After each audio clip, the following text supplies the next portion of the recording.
pero encontré que la arquitectura podía ser un camino medio entre esa racionalidad, esa estructura, pero también un espacio como para la creatividad. Entonces siempre tenía esta inquietud de ir a reforzar el conocimiento, a reforzar este aprendizaje a un lugar donde estuviera la gente que realmente sabe de los temas, digamos. O sea, no me quería quedar con lo que yo hubiera podido aprender o lo que se supiera acá en Chile. Y el MIT es realmente un lugar increíble, un lugar donde está todo el conocimiento, pero a la vez como la gente con una actitud muy abierta con el conocimiento. Y me ha pasado en conversaciones con profesores o directivos de escuelas de arquitectura, escuchar que ellos hablan como yo siempre estoy hablando de BIM, estamos hablando de BIM, y es como, bueno, sí, pero es que eso es como para afuera de la escuela. Entonces hay un para adentro de cuando los estudiantes están aprendiendo y hay un para afuera de cuando salen, cuando en realidad la lógica es que la carrera te tiene que es adentro para prepararte para el afuera. Claro. Entonces invitaron un gabinete de ministros. Perfecto. En La Moneda. Primera vez que entraba La Moneda, imagínate. Y fuimos a este gabinete, en realidad estaba el ministro de Economía y los otros eran subsecretarios, y contamos esta historia. Y el ministro de Economía dijo, esto tiene mucho sentido con todo lo que estamos tratando de impulsar de fomento a la productividad. Fueron muchos, desde conseguir los recursos, porque claro, uno puede haber convencido a un montón de ministros, pero si no está la plata para realmente tener un equipo y ejecutar acciones, te vas a quedar en puras buenas palabras y buenas intenciones. Bienvenidos al podcast de Arquitectura y Algo Más. En el capítulo de hoy conversamos con Carolina Soto, arquitecta socia de Factor Digital, empresa enfocada en la transformación digital de la industria de la construcción. Carolina además fue directora ejecutiva de Plan BIM Corfo, en donde promovió la utilización de BIM desde los proyectos públicos. Conversamos de su formación profesional, de cómo llegó a un cargo ejecutivo en un plan de implementación nacional, de la formación de nuevos arquitectos y cómo el cruce de otras disciplinas con arquitectura permitirán poner en valor nuestra profesión. Pero antes de seguir, tengo que agradecer a quienes nos ayudan a hacer posible este contenido. Partner Prod, quienes con su talento audiovisual permiten la realización de este podcast en una altísima calidad. D01 Arquitectos Consultores, oficina de arquitectura industrial y corporativa en la que ayudamos a nuestros clientes a ahorrar tiempo y dinero en su próximo proyecto. Contáctanos y con mi socio Felipe te ayudaremos a lograr ese objetivo. Pero sigamos con el podcast. ¿Quién es Carolina Soto? Wow, una pregunta bien difícil de contestar.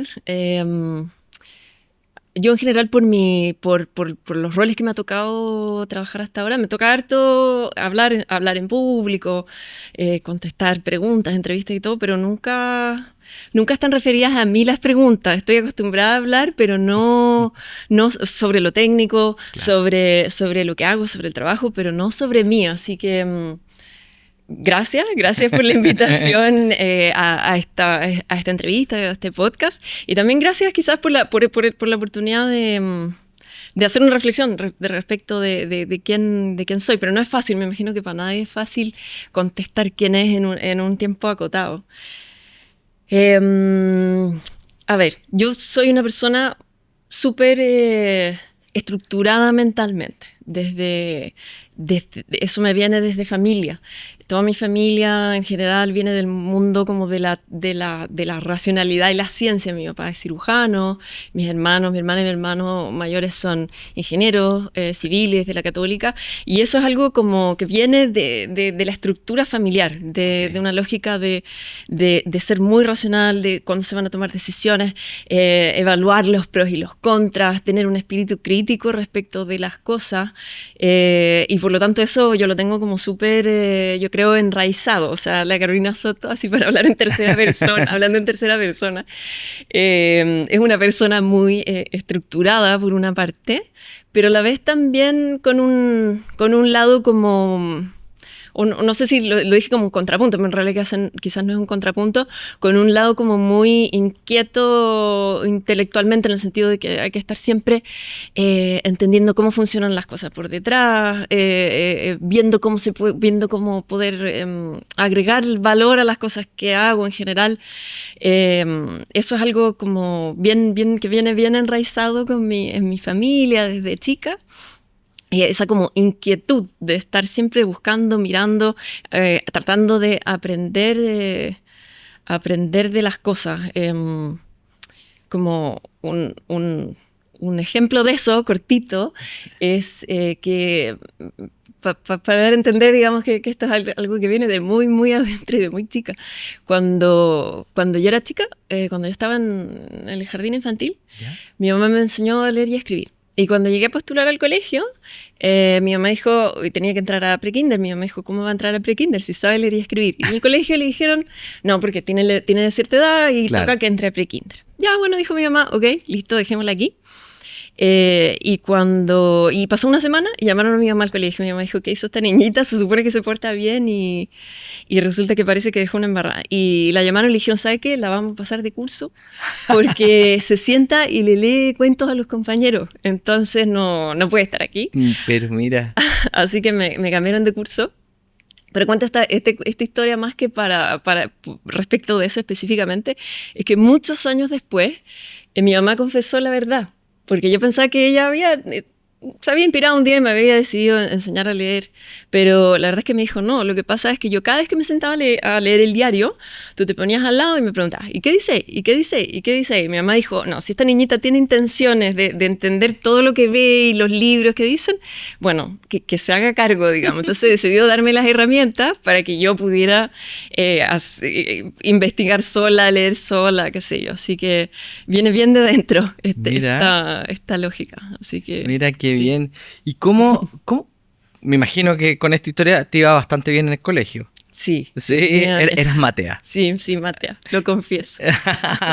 Y de ahí, bueno, te va bien en el colegio, rindes la prueba de aptitud académica que nos tocó a nosotros dar. Así de antiguos. Así de antiguos. Y decides estudiar arquitectura en la Universidad Católica. Uh-huh. Cuéntanos cómo fue ese proceso, cuáles fueron tus inquietudes, ¿por qué arquitectura? La verdad es que no fue una decisión simple. Tenía estos dos hermanos mayores ingenieros, o sea, que en ese minuto estudiaban ingeniería civil en la Católica, y yo tenía esta estructura racional, era muy buena para las matemáticas, entonces la lógica iba para allá. De hecho, preparé la prueba especial de matemáticas que se necesitaba, qué sé yo. Pero por otro lado también me he tirado mucho como tenía como una inquietud creativa. Estaba siempre buscando como desde manualidades, de hacer cosas con las manos, que también es algo que viene un poco de la familia, porque también mi papá siempre maestreaba, mi mamá nos hacía la ropa, todo. En mi casa casi nunca se llamaba un maestro para arreglar, nunca, creo yo. O sea, todo se construía, se hacía la ropa, todo se hacía como desde cero.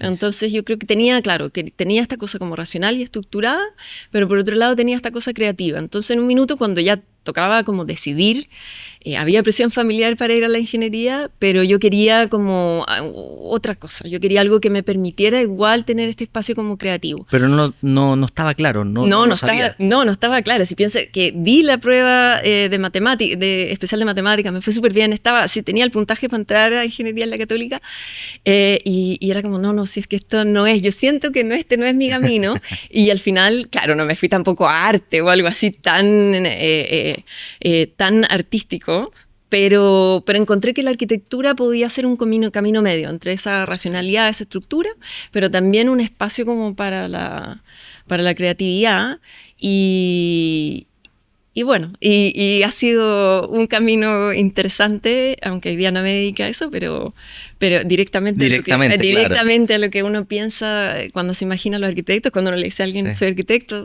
tiene una imagen muy clara en la cabeza.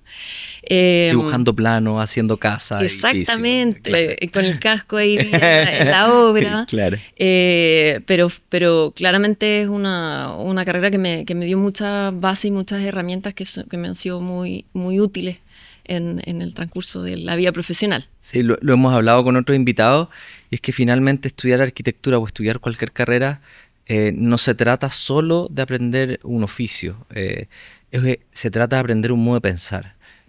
Y nosotros tenemos una capacidad de pensar, de aprender mediante el dibujo, mediante la observación, mediante el análisis de problemas, que la verdad que es transversal a cualquier área, que no solamente sirve para hacer edificios, hacer casas, hacer proyectos, Exacto. sino que sirve para otras áreas como en las que tú te has desarrollado, que ya vamos a hablar de eso, que incluso son áreas más ejecutivas.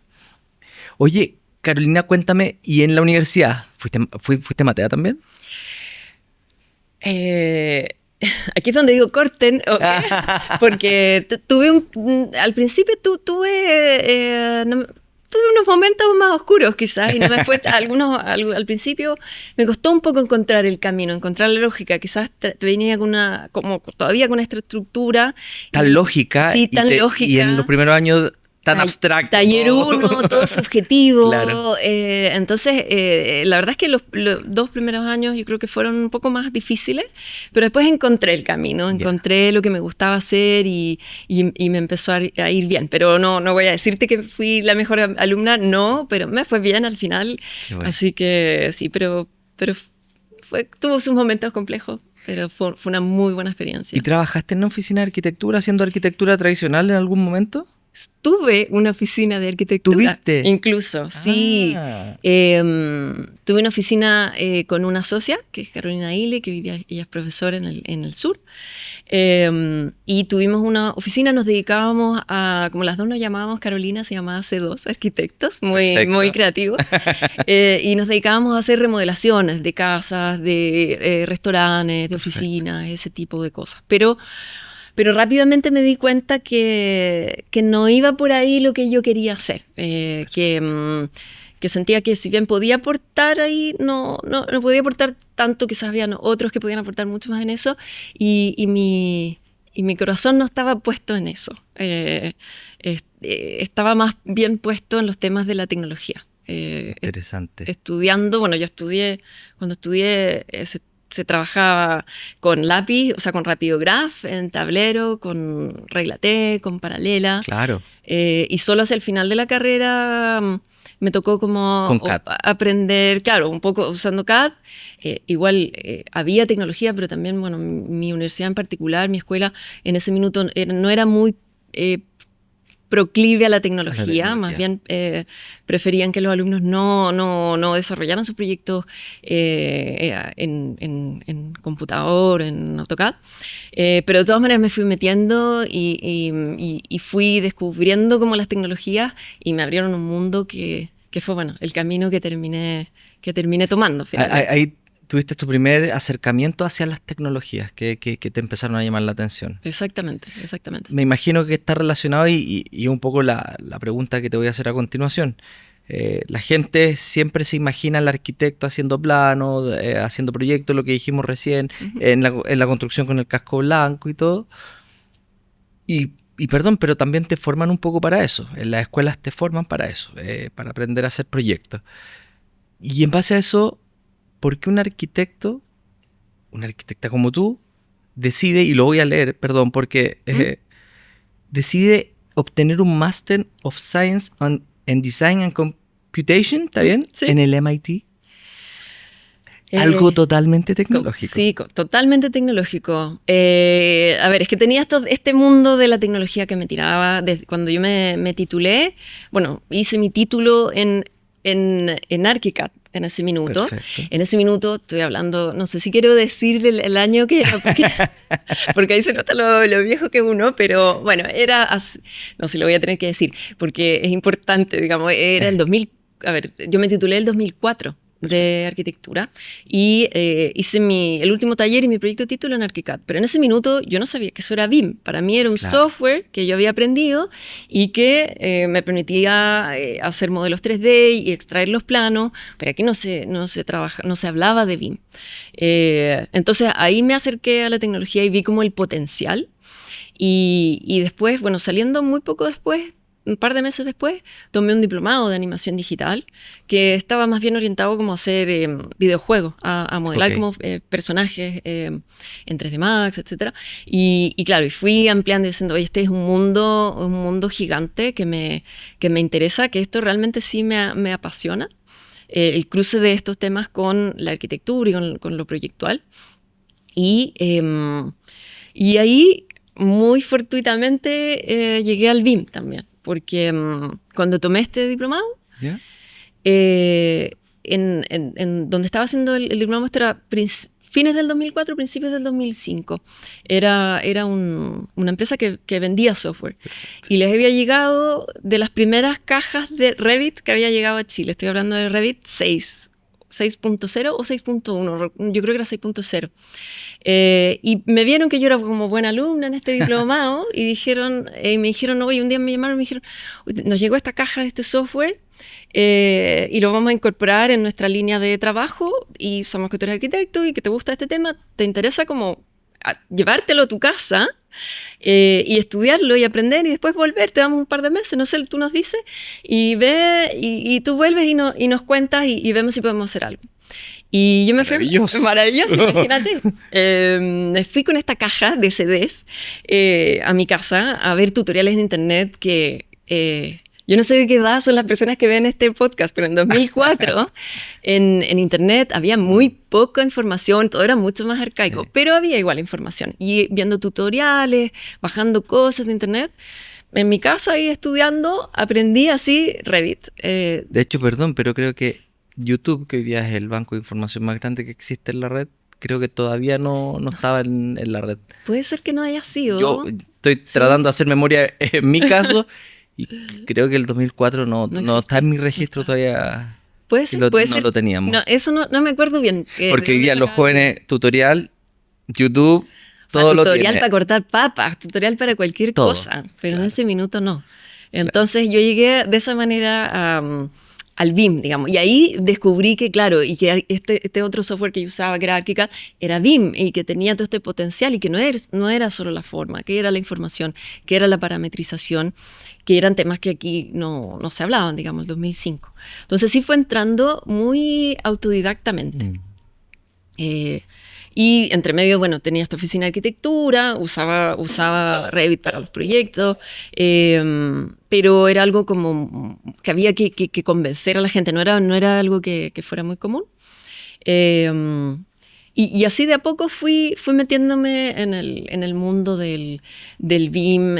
Armamos en ese minuto, en esta misma empresa, el primer, y yo sé que mucha gente dice el primer, pero era realmente el primer diplomado de BIM que se hizo en Chile, entre el 2005 y el 2006, en que metíamos temas de modelación de arquitectura con Revit, más renderización y todo con 3D Max y otras tecnologías, y así fuimos avanzando. Pero, yendo a tu pregunta del MIT y la tecnología, como había aprendido todo muy autodidactamente, siempre tenía esta inquietud de ir a reforzar el conocimiento, a reforzar este aprendizaje a un lugar donde estuviera la gente que realmente sabe de los temas, digamos. O sea, no me quería quedar con lo que yo hubiera podido aprender o lo que se supiera acá en Chile. Y me puse a buscar programas de máster en distintos países. Y ahí llegué a este programa. O sea, yo quería aprender de BIM y todo, pero no quería tampoco encasillarme. Entonces, claro, por eso también este programa lo que ofrecía era un espacio para investigar y explorar sobre temas que tuvieran relación con el cruce entre diseño y computación, pero en los aspectos que tú quisieras. Entonces, yo iba con la inquietud del BIM. Allá tuve una compañera que era bióloga y su lógica tenía que ver con los materiales y la tecnología. Habían distintas líneas y era un programa súper abierto, en el sentido de que tú tienes pocos ramos fijos y el resto tú lo armas. Entonces tú puedes tomar cursos de la escuela de ingeniería, de la escuela de computer science, del Media Lab, de una serie de... Tú te vas armando en el fondo tu currículum. Perfecto. Exacto, según lo que te interesa. Entonces fue una experiencia que fue increíble. O sea, ¿Eso cuánto tiempo dura 2 años. 2 años. el programa y termina con una tesis, con una investigación y una tesis de magíster. Y es realmente un mundo, o sea, yo lo recomendaría a cualquier persona que pueda estudiar afuera siempre, y el MIT es realmente un lugar increíble, un lugar donde está todo el conocimiento, pero a la vez como con la gente con una actitud muy abierta con el conocimiento, como muy un espacio de ahora después con los años y todo han quizás tenido que poner un poco más de seguridad en los lugares, pero en ese minuto tú entrabas a cualquier laboratorio, estaban los robots, los componentes, los computadores, tú hablabas con quien fuera, todos estaban bien abiertos a compartir su conocimiento en una lógica muy, pero de verdad interdisciplinaria, porque a veces se habla de la interdisciplina, pero al final terminan siendo silos. Aquí realmente tú ves cuál es el valor de que un biólogo trabaje con un ingeniero en computación, con un arquitecto, con distintas disciplinas que aportan distintas habilidades y distintos conocimientos. Entonces, fue una experiencia realmente como increíble de estudio. Qué genial. Creo que es súper interesante ahondar en esta idea que mencionas de la mezcla de disciplinas. Hoy día nosotros como arquitectos nos enfrentamos a una sociedad que es totalmente distinta respecto a la arquitectura que se hacía hace años atrás o la que nos enseñaron a nosotros en la escuela. Hoy día tenemos problemas que son de alta complejidad y que si nosotros como arquitectos no somos capaces de entregar soluciones, vamos a quedar fuera de la discusión, vamos a quedar fuera de la sociedad, que nos está pasando, una opinión muy personal, que nos está pasando un poquito hoy día. Estamos quedando fuera de la sociedad y no se valora el trabajo que podemos hacer como arquitectos. Y creo, no sé qué opinas tú de eso, pero creo que la clave está justamente en mezclarnos y en aprender de estas otras disciplinas, tecnología, biología, etcétera. Creo que ahí hay una clave importante para el desarrollo de la disciplina futuro. Absolutamente, y hay carreras en Chile que están justamente yendo hacia esa lógica. Por ejemplo, ingeniería en la Católica están teniendo esta integración con otras disciplinas como la biología, y yo creo que la arquitectura también tiene que tender a eso.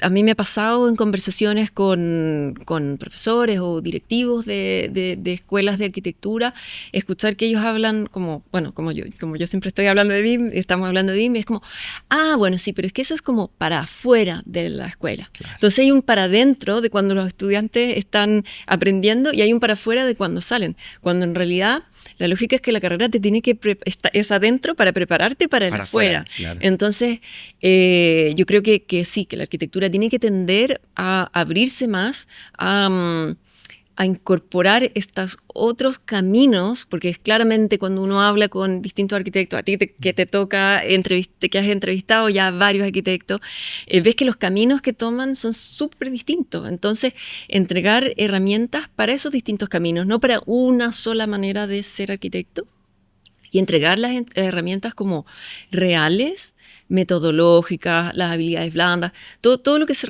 necesita realmente para operar, funcionar en este nuevo mundo, o sea, o mundo que evoluciona tan rápido. Sí, claro, y además que es irreal pensar de la cantidad de arquitectos que habemos titulado, todos vamos a hacer proyectos. O sea, no hay mercado, no hay cabida para eso. No, es imposible. No, es imposible, sí. Carolina, hemos hablado y tú lo has mencionado varias veces, la palabra BIM.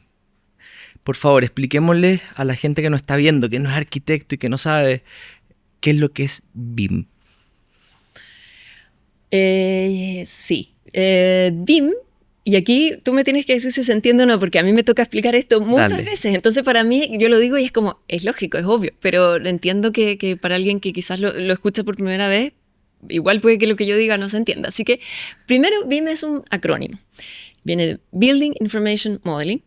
Y se refiere, si nos vamos muy a la base, se refiere a ciertas tecnologías, a ciertos software que permiten trabajar y desarrollar estoy yendo como a lo básico, después Sí, le voy sí. a sumar ingredientes, pero en lo básico podríamos hablar de distintos software que se clasifican como BIM y que permiten desarrollar modelos tridimensionales que tienen información.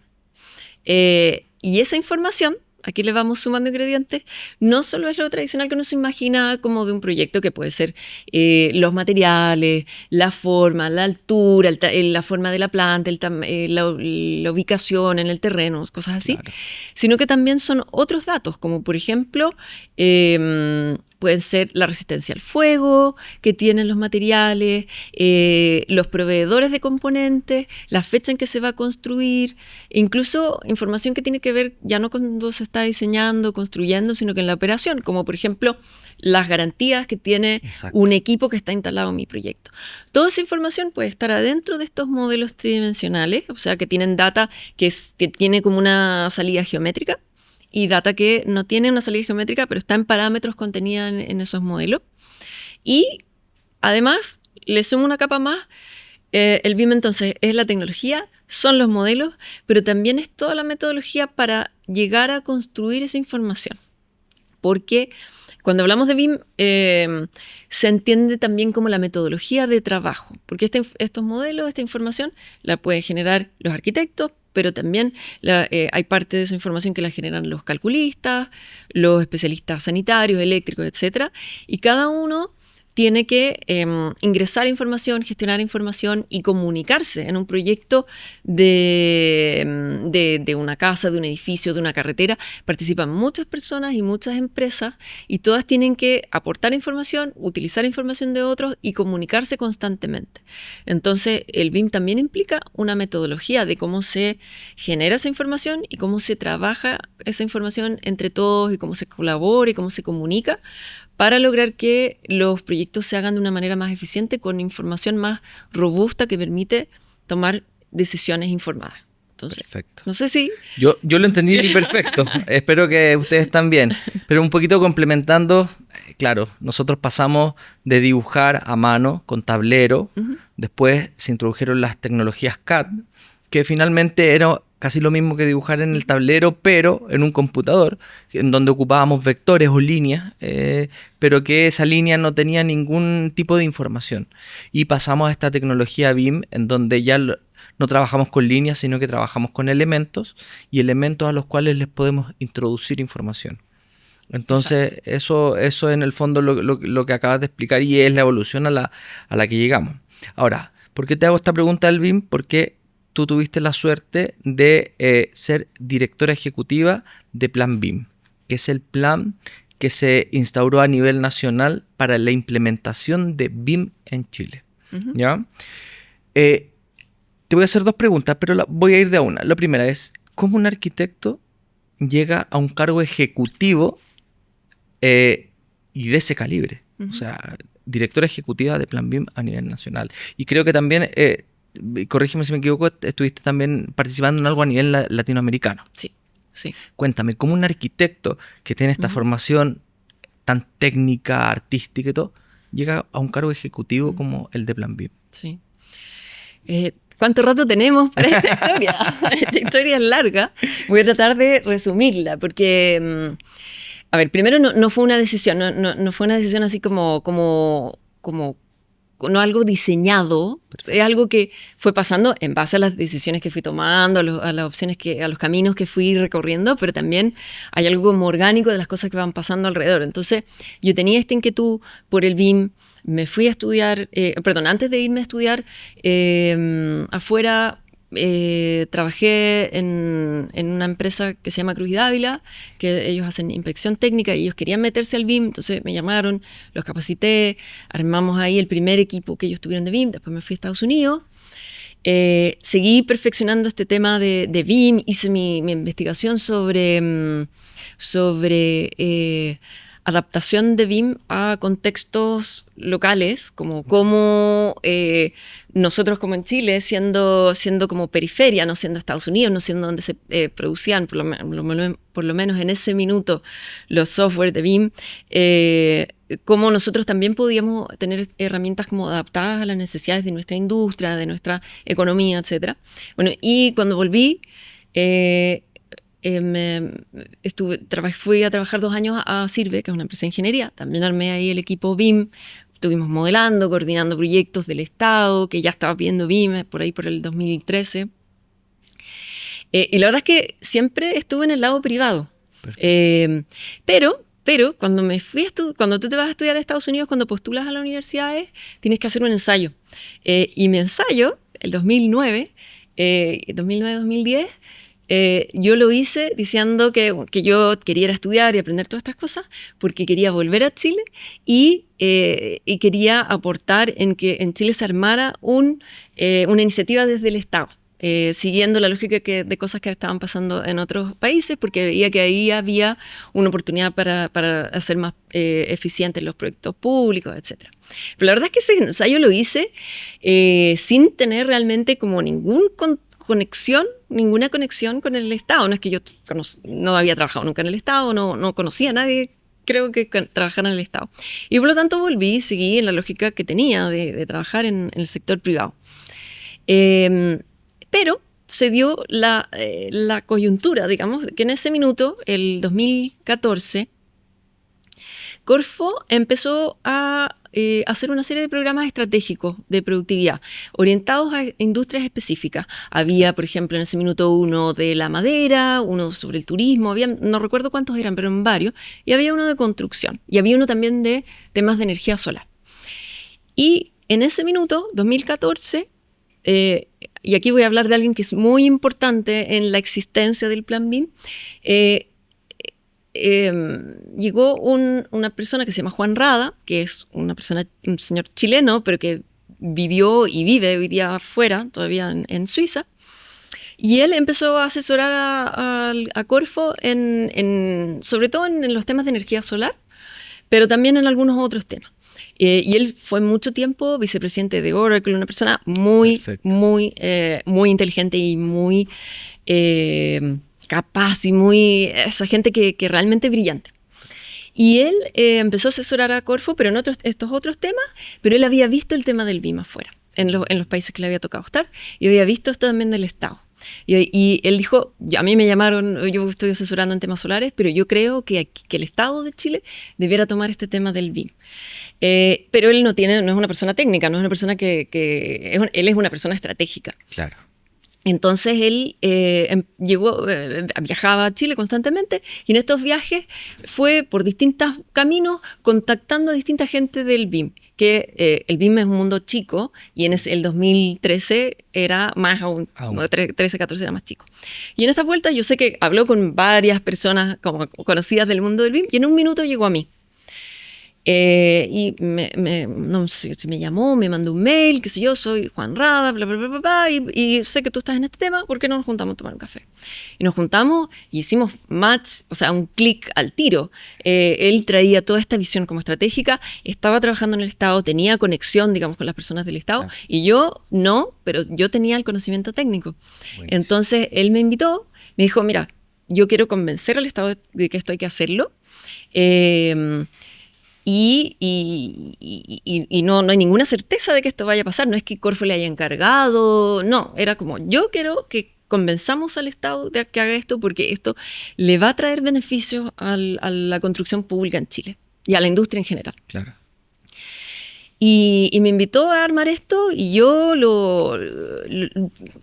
cuando tú ves que algo tiene potencial y es importante y puedes realmente llegar a construir algo importante. Así que renuncié a mi pega, me metí en esto, que era una cosa como muy part-time, así como bien acotada, y de a poco, bueno, fuimos armando, él con su visión estratégica, yo con la visión técnica, complementando, y fuimos haciendo un trabajo bastante uno a uno. Armamos un plan primero, y fuimos a hablar, bueno, ella trabajaba en Corfo, por lo tanto esa parte era más fácil, con el vicepresidente de Corfo en ese minuto, que era Eduardo Vitrán. Le contamos toda esta historia y él dijo, sí, esto me parece que tiene mucho sentido con los programas estratégicos que tenemos, pero tenemos que subir esto más arriba. Ok, seguimos trabajando el discurso, entonces pues esto era como, hay un cuento así cuando un niño que van sumando cada vez más personas y van hablando con uno y otro. Okay. Entonces Parte de la burocracia también del Estado, me imagino. Sí. O sea, el proceso tomó un año entero de convencimiento. Mira. Fuimos con el vicepresidente Corfo y Juan y yo a hablar. Y de alguna manera ellos lograron que nos invitaran un gabinete de ministros. Perfecto. En La Moneda. La primera vez que entraba a La Moneda, imagínate. Y fuimos a este gabinete, en realidad estaba el ministro de Economía y los otros eran subsecretarios, y contamos esta historia. Y el ministro de Economía dijo: esto tiene mucho sentido con todo lo que estamos tratando de impulsar de fomento a la productividad, así que esto es muy importante, pero tenemos que rápidamente subir a los ministerios que desarrollan proyectos. Claro. Ok, vamos. Entonces seguimos trabajando el discurso y después entonces logramos una reunión en que fue el ministro de Economía, el vicepresidente Corfo, Juan y yo a hablar con el ministro de Obras Públicas. El ministro de Obras Públicas y el ministro, sí, vamos, pero necesitamos que haya otro ministerio que hace proyectos. Ministra de Vivienda. Entonces después fuimos ministro de Obras Públicas, ministro de Economía, vicepresidente Corfo, Juan y yo a hablar con la ministra. Sí, o sea, no es la misma, porque son distintos intereses, por lo que necesita totalmente escuchar y entender el ministro de Economía del valor del BIM para él es distinto que Obras Públicas y es distinto que Vivienda. Claro que Entonces había que construir, eso es bien importante de lo que hicimos en el Plan BIM, la lógica de tienes un público muy grande y muy diverso y necesitas llegar con un mensaje que es distinto para lo que cada uno necesita. Entonces, y que se relacione entre sí también. Claro, tiene que haber una lógica común, claro. Es que cada cual va a contar un cuento distinto, pero tiene que estar orientado. O sea, lo que necesita de un cambio como BIM, el Ministerio de Obras Públicas, es muy distinto que lo que necesita Vivienda, que se dedica a vivienda social, que trabaja con otro tipo de empresas cuando desarrollan proyectos, etc. Entonces, y la ministra también estuvo de acuerdo, y en paralelo trabajamos tuvimos conversaciones con la Cámara de la Construcción y el Instituto de la Construcción, y todos ellos finalmente dijeron: sí, esto es importante, y eso fue algo que tomó un año entero, tomó todo el 2015. Y en ese proceso yo siempre tuve un rol técnico, yo siempre pensé que alguien más se iba a hacer cargo. Cuando esto ya estuviera armado, yo siempre estaba acostumbrada a ser como la persona técnica que está como tras bambalinas. Entonces yo nunca lo pensé, sino que siempre era como, mi lógica era como, cuando esto esté armado, Juan se va a hacer cargo o alguien va a venir, alguien, no sé, van a alguien designar del a Estado, alguien, claro. Y cuando esto ya veíamos que esto ya estaba generando como arrastre y convencimiento, me dicen: ya, bueno, entonces tú te vas a hacer cargo. Y así, yo que me pongo nerviosa, yo sé que quizás no parece, pero me pongo nerviosa cuando tengo que hablar con 10 personas al mismo tiempo. ¿Cómo? No puedo. Yo puedo hacerlo de atrás, tener el conocimiento técnico, pero el rol más directivo, yo siempre me imaginé que lo tenía que hacer otro. No sé por qué, pero siempre lo pensé así. Pero bueno, tuvimos hartas conversaciones y me fui dando cuenta que efectivamente iba a tener que aprender mucho, porque cuando uno se plantea en esos roles tiene que ser súper humilde y honesto de lo que sabe y lo que no sabe, y que iba a tener que trabajar con un equipo para complementar las distintas competencias que se necesitaban para hacer algo así, pero que de verdad sí tenía las capacidades. Así que así llegué al rol, o sea, habiéndolo armado desde cero, pero nunca pensando que realmente que me iba a tocar ser como la que lo lideraba y la cara visible del proyecto. Qué interesante. Oye, hay varias cosas que me quedan dando vuelta, pero hay unas que me gustaría destacar. La importancia de tomarse un café con la persona correcta. Sí, es verdad. O sea, perdón, pero un plan que los que conocemos, un plan que se llevó a cabo durante tantos años, nace en un café. Y lo encuentro increíble. Obviamente hay un trasfondo respecto a tu conocimiento, respecto a la visión que tenía Juan de todo esto, pero ese match que se genera en el café lo encuentro impresionante. Y lo segundo es que efectivamente todo este proceso, toda esta evolución, toda esta preparación que tú tuviste previa, que tenía que ver con tus intereses, desemboca sin querer en un desafío mayor que tú dices: ok, lo tomo, voy a necesitar apoyo, súper clara en tu declaración en el fondo, de decir: ok, yo puedo, pero necesito este apoyo. Y nace este tremendo plan a nivel nacional que ha ayudado a la evolución del rubro de la arquitectura y sobre todo de la construcción muchísimo. Entonces creo que eso hay que decirlo y es súper destacable. Es como el tras bambalinas que hay detrás de toda esta historia. Oye, y asumiste el 2015. Sí. Sí, 2015 como director. O sea, el 2015 fue todo el año de preparar este convencimiento y el 2016, en enero, se firmó el convenio que le dio como el puntapié oficial. Por lo tanto, en realidad, en 2016 pasé a ser la directora ejecutiva del proyecto. Perfecto. Sí. ¿Y cuáles fueron los principales desafíos que tuviste ahí? Porque era algo sí. partir desde cero. Sí, desde cero. Desde cero. Fueron muchos, desde conseguir los recursos, porque claro, uno puede haber convencido a un montón de ministros, pero si no está la plata para realmente tener un equipo y ejecutar acciones, te vas a quedar en puras buenas palabras y buenas intenciones. Por lo tanto, lo primero fue como conseguir los recursos y también, bueno, es que hay miles de desafíos, construir un buen equipo. Digamos, un proyecto así no se iba a sostener solo en lo que yo supiera, aunque tuviera mucho conocimiento de BIM, porque se necesita para un cambio como lo que implica que la industria pase de trabajar de una manera más tradicional a trabajar de esta manera que implica más colaboración, más comunicación y más digitalización también, se necesita un cambio importante, un cambio de las personas, de cómo hacen. Y por lo tanto, un desafío también ahí fue construir un equipo que tuviera las distintas habilidades que se necesitaban, que no era solo mucha gente que supiera de BIM. Era gente que sabía de BIM, pero también gente que sabía de procesos. Trajimos también al equipo a una persona de la academia, porque había que trabajar mucho con la institución académica y con los estudiantes también para meter este tema en ese sector.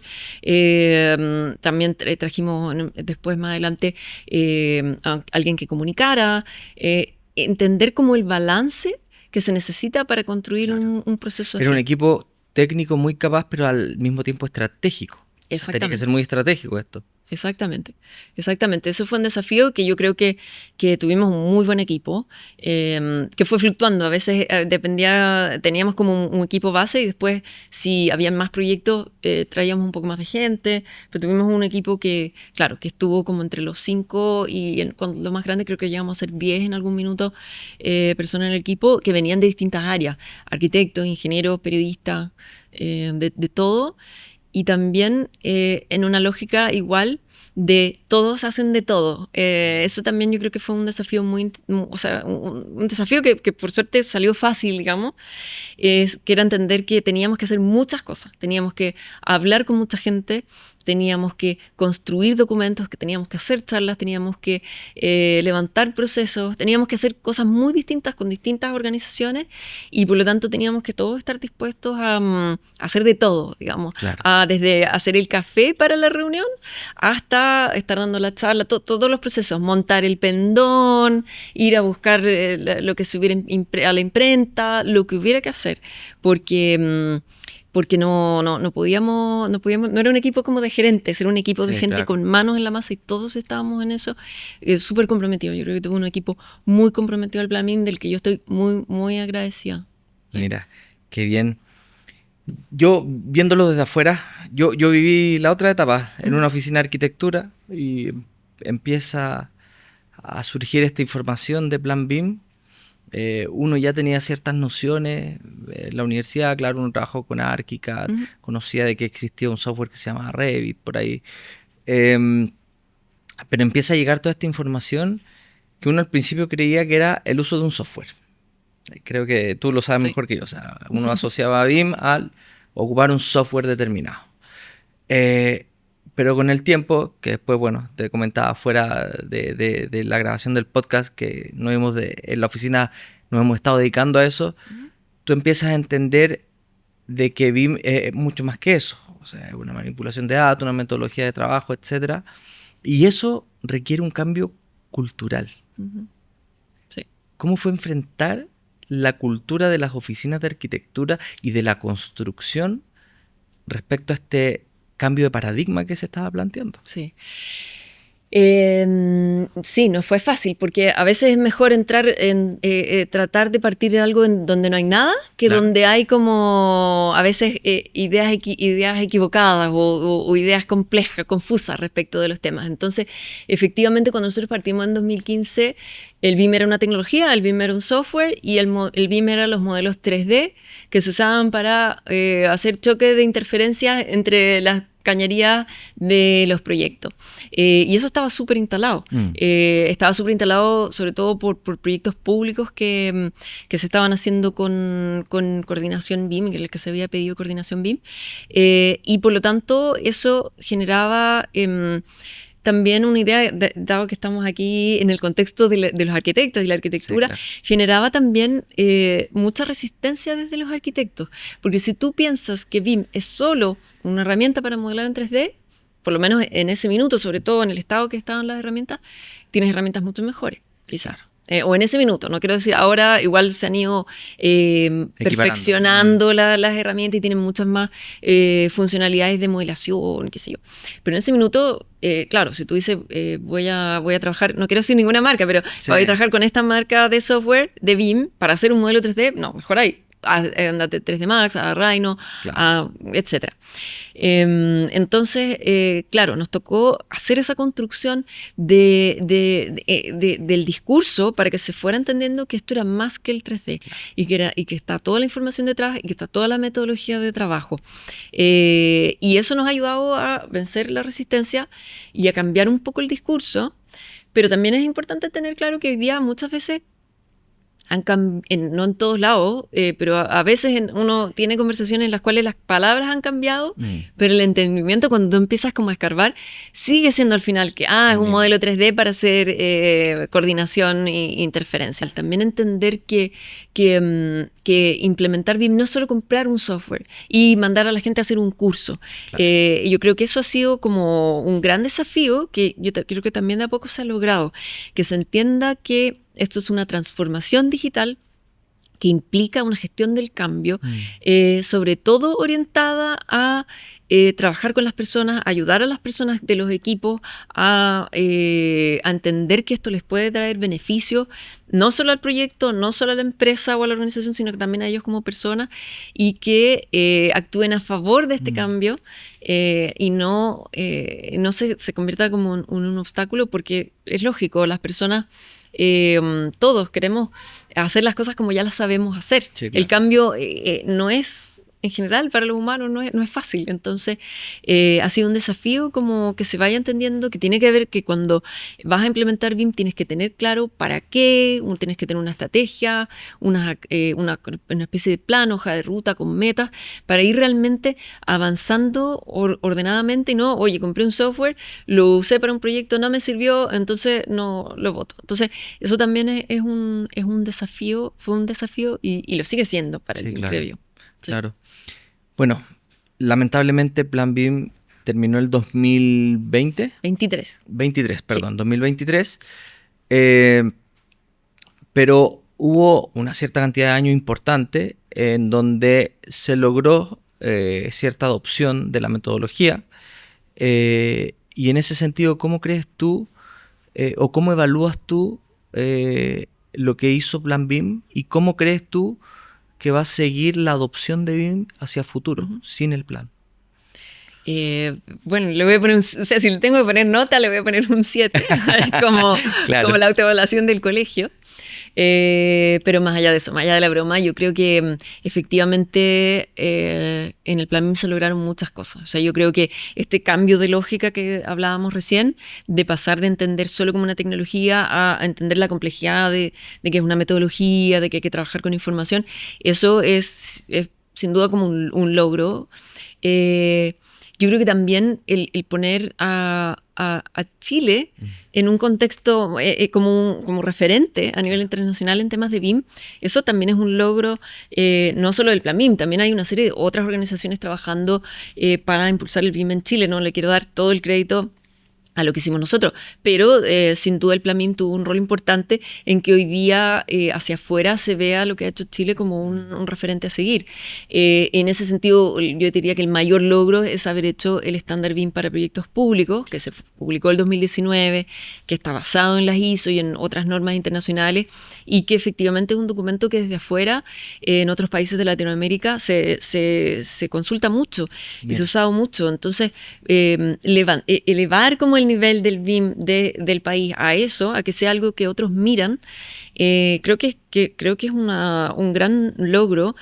Y Y también creo que otra cosa como importante es como lo que se logró hacer en conjunto con los distintos sectores. En Chile sabemos que el sector privado igual siempre es un poco resistente o sospechoso de lo que el sector público, el Estado, le venga a exigir. Es lógico, no quieren que les pongan más normas, más restricciones, etc. Y por lo tanto nosotros podríamos haber tenido mucha resistencia ahí, pero logramos trabajar en conjunto y con la academia también, logramos que el sector privado entendiera el valor de que hubiera una iniciativa en el Estado que fuera a organizar esto, que los fuera a ayudar generando material, capacitación, charlas, etcétera, para que el cambio, que igual va a pasar, igual va a terminar pasando, esta exigencia de BIM y de ciertas tecnologías y de estructura de información en las licitaciones, igual iba a pasar. Y por lo tanto, las empresas empezaron a ver que había un valor de que existiera el plan BIM, porque era un aporte, digamos, no era algo que venía a ponerle más restricciones, claro, sino que a ayudarlo. Y por eso, y eso se ve en que, por ejemplo, cuando se acabó el plan BIM, o cuando empezó ya a suspenderse y después a acabarse, hubo un gran movimiento de organizaciones desde el sector público, pero también privado. La Cámara de la Construcción, las asociaciones de arquitectos, de ingenieros, los colegios de arquitectos, ingenieros, universidades, hicieron distintas acciones para que esto no pasara. Lamentablemente no se logró, pero escribieron cartas al diario, le escribieron al ministro, tuvieron reuniones en Corfo, porque eso significa que le ven un valor, digamos. Claro. Entonces yo creo que haber logrado como esa real como colaboración público-privada, academia, es un valor y es para mí algo como un ejemplo a seguir de cómo hacer una política pública integradora entre los sectores y no que se vea hacia afuera del Estado como me van a poner más restricciones y me van a poner más problemas de los que hoy ya tengo en una industria como la construcción, que sabemos que tiene muchos obstáculos hoy día. Sí, claro, claro que sí. Oye, hablaría 3 horas más contigo de BIM, pero hay una evolución. Termina Plan BIM y tú fundas Factor Digital. Cuéntanos, por favor, ¿qué es Factor Digital? Factor Digital es como la continuación lógica para mí de lo que hicimos en Plan BIM. Es una empresa consultora que somos 2 socios, Sebastián Manríquez, que era subdirector de Plan BIM, y yo. Y es una empresa en la cual nosotros ayudamos, apoyamos y trabajamos con empresas del sector privado y organizaciones del sector público y organizaciones internacionales también en justamente sus procesos de transformación digital, en ayudarlos a este proceso que no es fácil de transformar lo que hacen de manera tradicional y análoga a procesos más eficientes y digitales. Y en realidad lo que es o lo que busca hacer, y creo que lo que está logrando hacer hoy día es como un partner con esas organizaciones que se dan cuenta que tienen que transformarse, porque esto viene, pero a la vez no está en su core, no es el negocio de una constructora o del Ministerio de Obras Públicas, ¿y ahora cómo vamos a hacer la transformación digital? ¿Voy a hacer una estrategia? No, ellos necesitan a alguien que venga y los ayude, pero venga y los ayude muy de un trabajo muy de partner, muy en conjunto. Entonces, trabajamos con estas organizaciones como entendiendo qué es lo que tienen, muchas veces tienen más de lo que creen que tienen, y construimos como planes muy a la medida con ellos de qué es lo que tienen, qué acciones hacer, los ayudamos a capacitarse, a implementar tecnología también, para tener un traspaso hacia las tecnologías digitales que no sea traumático, digamos, y que los ayude y que no les genere un obstáculo más. Así que eso es como la propuesta de Factor Digital, y es bastante boutique, digamos, es un proyecto bastante boutique, y por ahora queremos que siga siendo así porque claro, cuando hemos necesitado, hacemos alianzas con otras empresas o personas para distintos proyectos, pero la verdad es que hoy día hemos visto como un gran valor en trabajar muy uno a uno nosotros directamente con las empresas para poder transferirles como la experiencia y el conocimiento que hemos acumulado todo este tiempo y construir algo que realmente les sirva y se haga en conjunto. En el fondo, sigues con tu inquietud y con la continuidad de Plan BIM, pero ahora desde el sector privado. Exactamente. Lo estás desarrollando junto a tus socios y creo, estoy pensando en voz alta, pero creo que estás abarcando probablemente la parte que más le costó a Plan BIM, que es el sector privado. Sí, o sea, nosotros estando en Plan BIM no podíamos realmente trabajar con las empresas, porque claro, podíamos ir a trabajar uno a uno con el Ministerio de Obras Públicas, con el Ministerio de Vivienda, por ejemplo, pero no nos podíamos sentar con cada empresa, era imposible, digamos, y no podíamos sentarnos con una sí y otras no. Entonces, claro, nos contactaban empresas pidiendo ayuda y nosotros, más allá de darle el material que generábamos para todos, no podíamos como realmente hacer este proceso de trabajo más de la mano. Entonces, efectivamente nos ha dado este espacio y también nos ha dado el espacio para trabajar más con organizaciones de afuera, que también cuando estábamos en Plan BIM nos llegaba muchas preguntas y mucho interés de otros países, gobiernos de otros países, pero también organizaciones internacionales como, por ejemplo, el Banco Interamericano de Desarrollo o el CAF, que es otro banco de desarrollo latinoamericano, para ayudarlos en sus procesos de transformación digital de la construcción.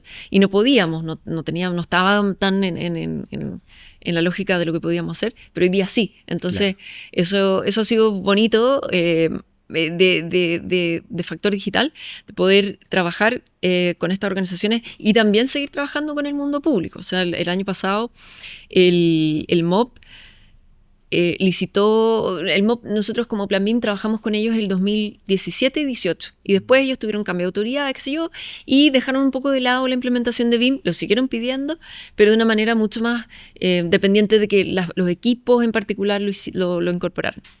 Y ahora, desde el año pasado, se dieron cuenta que querían reimpulsar esto, pero había pasado tanto tiempo desde el trabajo con Plan BIM que necesitaban entender, primero diagnosticar en qué estaban para poder tener un plan de acciones a seguir.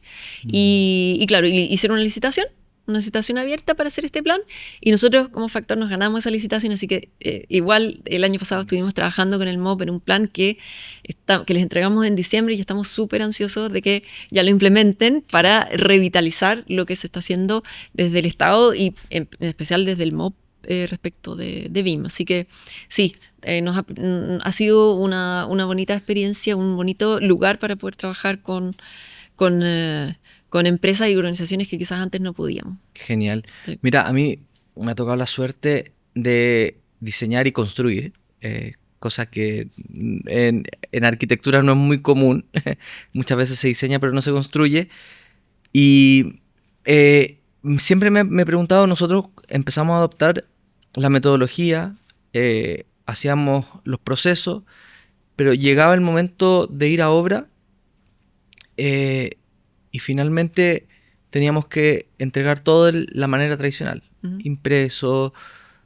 Y después, claro, ibas a las visitas a obra y una pregunta, y aprovecho que te tengo aquí enfrente, y es una pregunta que yo siempre me hice. Veía al enfierrador con su planito impreso ahí al lado, y yo me hacía la pregunta, ¿cómo este viejo lo podemos meter o se puede integrar al uso de esta tecnología? Sí.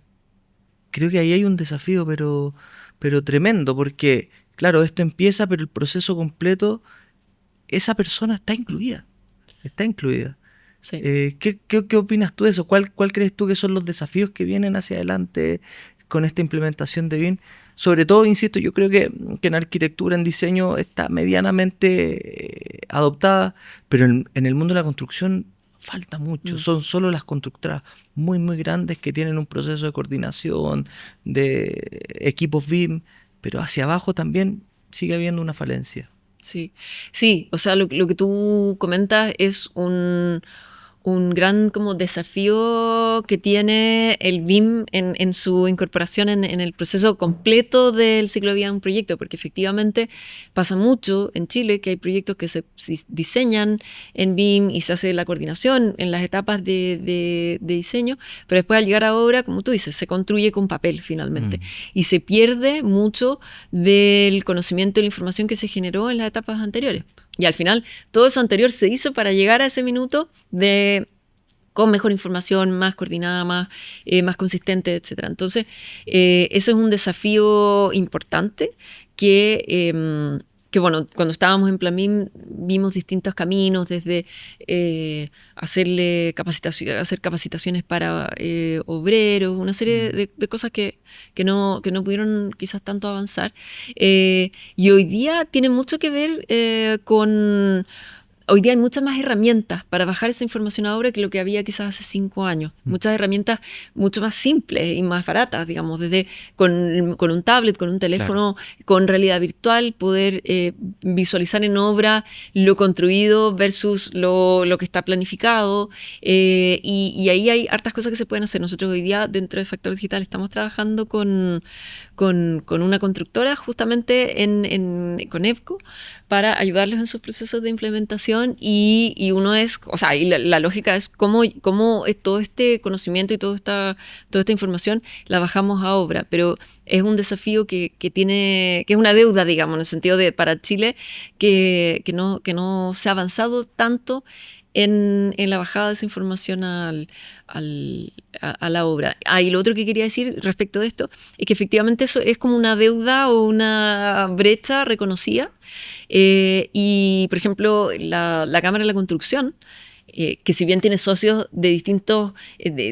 tiene socios arquitectos, ingenieros, pero su fuerte está obviamente en la construcción, como su nombre lo dice.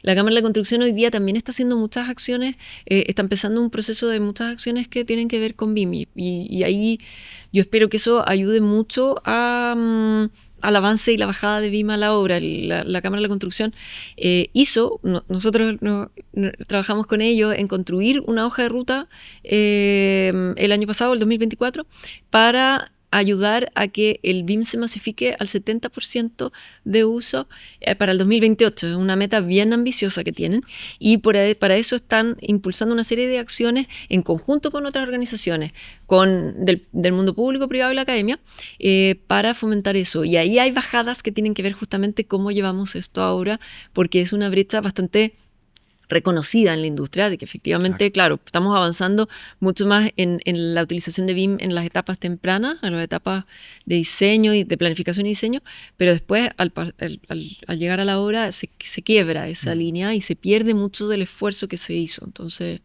es un trabajo en desarrollo, pero lo bueno es que hay ejemplos e iniciativas que están pasando respecto de eso. Perfecto. Sabemos que en 10 minutos más te tienes que ir porque tienes una reunión. Eres una mujer muy ocupada y se entiende. Pero no te puedo dejar ir sin antes hacerte estas 2 preguntas. ¿Cuál es tu opinión respecto a la formación actual de los arquitectos? ¿Y la otra? ¿Me las vas a hacer las 2 al tiro? Vamos de una. Vamos de una. Okay. A ver. Yo tengo una visión igual un poco crítica respecto de la enseñanza de la arquitectura en Chile. Creo que efectivamente, como estábamos hablando al principio, te da buenas herramientas, sobre todo en esta lógica como proyectual, que se puede aplicar a un proyecto que es una casa, un edificio, pero también se puede aplicar de enfrentar problemas. Claro, exactamente, de cómo tú enfrentas un problema, cómo construyes el conocimiento, como el estado del arte alrededor de lo que quieres hacer, cómo diseñas eso, que puede ser un libro, una casa, una estrategia, lo que sea, y después también cómo construyes el argumento para convencer a otros y lo comunicas. Toda esa parte está incluida en lo que uno aprende estudiando arquitectura, lo que me tocó a mí por lo menos aprender.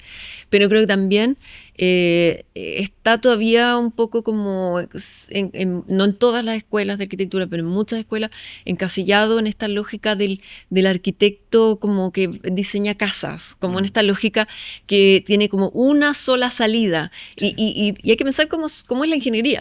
Tú a veces uno ni siquiera sabe qué hace un ingeniero porque pueden hacer tantas cosas distintas. Exacto. Y yo creo que hacia allá tiene que tender la arquitectura, a tener más espacios para distintas especializaciones y que no haya como una sola manera de ser arquitecto para las escuelas, porque en la realidad hay muchas maneras de ser arquitecto, sí. Pero lo bueno sería que que los estudiantes salgan de sus carreras con herramientas orientadas hacia esas especialidades que les interesan y no tengan que, después de terminar una carrera que dura 5 o 6 años, tener que además ir a estudiar otras cosas para suplir esas falencias, sino que efectivamente debiera abrirse para todo eso que hacen los arquitectos y que no es ese entendimiento como más tradicional de la arquitectura.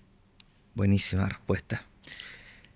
¿Cuál crees tú que va a ser el rol de la arquitectura a futuro, o cuál debiese ser el rol de la arquitectura a futuro en nuestra sociedad? Esa era la segunda. Oye, por eso no me la dijiste, porque creo que no sé si tengo una respuesta para eso. O sea, creo que va a depender mucho de cómo los arquitectos enfrentemos esa pregunta. O sea, creo que no hay un camino trazado hoy día. Depende de cómo nos enfrentemos y qué postura tomemos respecto de los cambios tan fuertes y abruptos que vienen, porque bueno, todos sabemos lo que está pasando con la inteligencia artificial, la robotización, la automatización. Bueno, yo voy a hablar de los cambios tecnológicos que son lo que más me tira a mí, el tema que a mí más me interesa. Todos esos cambios están haciendo que no solo la arquitectura y el arquitecto se vea enfrentado como una crisis de qué va a pasar con lo que hace en 5 años más o en 10 años más. Todas las disciplinas están teniendo que enfrentar eso. Y algunas, yo creo, las están enfrentando con mayor apertura de mente que otras. Entonces yo creo que cuál va a ser el rol del arquitecto y la arquitectura en el futuro va a depender mucho de si somos capaces como conjunto de profesionales y como disciplina de tener una mirada abierta y propositiva respecto de este cambio y no resistirnos, porque esa resistencia lo que hace es finalmente dejar obsoleto a las personas, dejar obsoleto lo que saben hacer. Entonces es como arquitectos somos capaces de traer ese conocimiento y esas habilidades blandas que se pueden aplicar a cualquier tipo de desafío, a otros desafíos, a los nuevos desafíos, y complementarlo y seguir también en una especie de continuo aprendizaje, de educación continua, no decir, oye, yo estudié y ya sé lo que tengo que saber, sino que plantearse en esta lógica de tengo que estar siempre aprendiendo, siempre escuchando, siempre viendo cómo lo que yo sé se complementa con lo que otros saben hacer, y eso va a ser la diferencia. Entonces depende de si tenemos la capacidad de hacer eso como gremio, es si vamos a evolucionar o nos van a pasar por encima y nos van a terminar reemplazando las máquinas. Tal cual. Carolina, muchísimas gracias por tremenda conversación, por toda la información que nos entregaste. Y nada, agradecer a todos ustedes también por ver este podcast y los esperamos en un próximo capítulo de Arquitectura y algo más. Gracias.